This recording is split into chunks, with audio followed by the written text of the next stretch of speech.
दोस्तों काबिल एहतराम बुजुर्गों जीए शहीद मीर मुर्तज़ा भुट्टो जी जिदोजहद दोस्तों जिदोजहद कमेटी सैंडोज़ रोड रहवासियुनि खे मां मुबारकबाद ॾियां थो। हीउ सिर्फ़ु मसलो सैंडोज़ रोड सां न आहे बल्कि पूरे टाउन में आहे।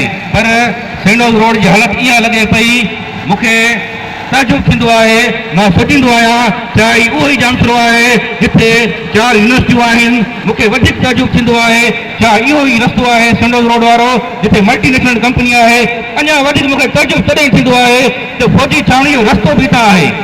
ऐं उन खां पोइ मूंखे हिकिड़ो तमामु अजीब ग़रीब सोच पैदा थींदी आहे त असांजे पाकिस्तान में असांजी सिंध में असांजे अवाम जे ज़िंदा रहण जे लाइ दहशतगर्दी जे लाइ दहशतगर्दी ख़तमु करण जे लाइ हेॾी वॾी रक़म रखी वञे थी।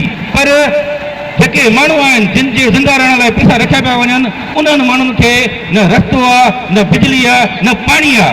हीउ ॿिटो मयार ॿिटो सिस्टम छाजे लाइ आहे? छा सैंडोज़ रोड जा रहवासी तव्हां ॾिसो बुज़ुर्ग हुजनि या बीमार माण्हू हुजे हितां रस्ते तां लंघी सघे थो? न एम्बुलेंस न रक्शे वारो जंहिंखे तव्हां वठी वेंदव तव्हांखे चवंदो बाबा इन पासे कोन हलंदुसि। तव्हांखे थोरो शर्म अचणु घुरिजे ॿिटो मयार ख़तमु करणु घुरिजे। हीउ बिल्कुलु वज़ीर अला जो ज़िलो आहे पर हीउ इलाइक़ो हितां जे MP जी ज़िमेवारी आहे। सदाईं तव्हां वोट वठी तव्हां वेंदा आहियो ऐं तव्हांखे बि कुझु हितां जो अहसासु थियणु घुरिजे माण्हुनि जो। ॿियो कुझु न तव्हां जेके बि जामसरा रहवासी आहियो पार्टियुनि जो फ़र्क़ु छॾे करे तव्हां इहो सोचो असांखे पंहिंजे इलाइक़े खे सुधारणो आहे। इलाइक़े जा बुनियादी हक़ जेके वठिणा आहिनि छा खपे? पाणी खपे बिजली खपे रोड खपे। बराए महिरबानी अहिड़े तरीक़े सां जीअं सैंडोज़ रोड जिदोजहद कमेटी वारा गॾु थिया आहिनि ऐं पूरे टाउन जा दोस्त हिन सां गॾु आहिनि गॾिजो मसइला हल कयो ऐं हिननि खे बि कुझु थियणु घुरिजे। जेके वोट वठी करे बंगलनि में वेहनि था तव्हां बराए महिरबानी इंसान जे नाते सोचो गलियूं ॾिसो हालत ॾिसो।